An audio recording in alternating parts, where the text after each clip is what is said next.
আসসালামু আলাইকুম ওয়া রাহমাতুল্লাহি ওয়া বারাকাতুহু। আলহামদুলিল্লাহি ওয়া কাফা ওয়া সালামুন আলা ইবাদিহিল্লাযীনা ইসতাফা আম্মা বা'দ। ফাআউযু বিল্লাহি মিনাশ শাইতানির রাজীম। বিসমিল্লাহির রহমানির রহিম। আলা লাহুল খালকু ওয়াল আমর তাবারাকাল্লাহু রাব্বুল আলামিন। আশা করি যে যেখান থেকে আমাদের এই ভিডিওটি দেখবেন আপনারা প্রত্যেকে ভালো আছেন এবং আপনাদের সবার জন্য আল্লাহ তাআলার দরবারে সুস্বাস্থ্য এবং আপনাদের দীর্ঘায়ুর জন্য দোয়া করি। যে বিষয় নিয়ে আলোচনা করব,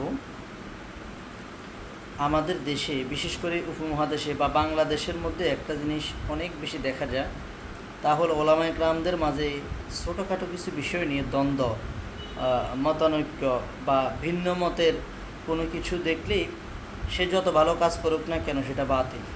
আমরা অনেক ক্ষেত্রে এমনটাই মনে করি, কিন্তু আসলে প্রকৃতপক্ষে আমাদের আচার আচরণ কথাবার্তা বা আমরা কী নিয়ে বিতর্ক করা উচিত ছিল বা আমাদের কাজ কি আমরা সেটা ভুলে গেছি।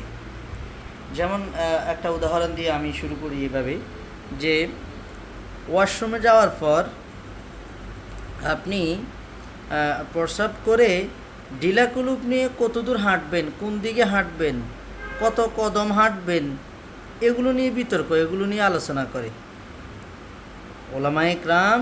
তারা আলোচনা করে যে নামাজের পরে হাত উঠানো যাবে কি না, হাত কতটুকু উঠাবেন, ওই ঈদ মিলাদুন্নবী নাকি সিরাতুন্নবী, তারপরে হচ্ছে আপনার বিভিন্ন যেই বিষয়গুলো আসলে তত বেশি উল্লেখযোগ্য বিষয় না, এমন বিষয় নিয়ে দেখা গেছে আমাদের মাঝে ওলামায়ে কেরামরা বিতর্ক করে যে টুপি কোনটা পরতে হবে, সাদা না কালো না কালার, গোল টুপি না পাঁচকলি, সরমনায় আজহারি টুপি, সাইদি টুপি।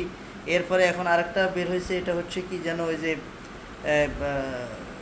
হাফেজ সাহেবরা যার যেটা পরে আর কি, বিভিন্ন ধরনের টুপি নিয়ে দ্বন্দ্ব, ঢিলাকুলুপ কতটুকু কোন দিকে যাবে এটা নিয়ে দ্বন্দ্ব, এরপরে পাঞ্জাবি কি গোল পরবে না কম ছোট পরবে এটা নিয়ে দ্বন্দ্ব। এরপরে হচ্ছে আপনার মানে যে বিষয়গুলো ইসলামের ক্ষেত্রে আসলে হ্যাঁ জরুরি ঠিক আছে, কিন্তু আপনার উল্লেখযোগ্য তেমন কোনো ভূমিকা রাখে না, এমন বিষয়গুলো নিয়ে বিতর্ক করতে বেশি দেখা যায়। কিন্তু আসলে প্রকৃতপক্ষে আমাদের কাজটা বিতর্ক করার বা বিতর্ক হওয়ার দরকার ছিল কোথায়, আমরা সেটাই তো জানি না।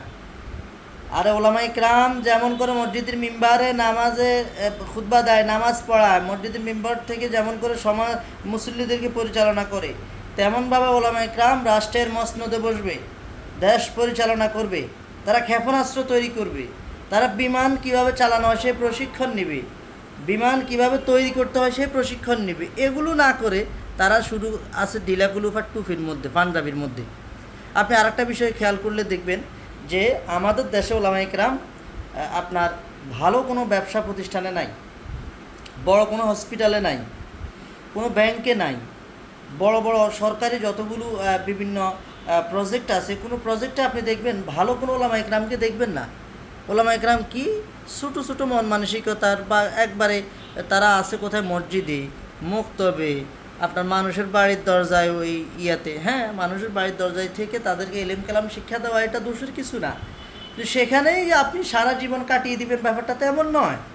আপনি ওই ভাঙ্গা ঘরের মধ্যে বসে এই দেশের আপনার সংসদ ভবনের মধ্যে কিভাবে কোরআন যাবে আপনাকে সেই চিন্তা করতে হবে।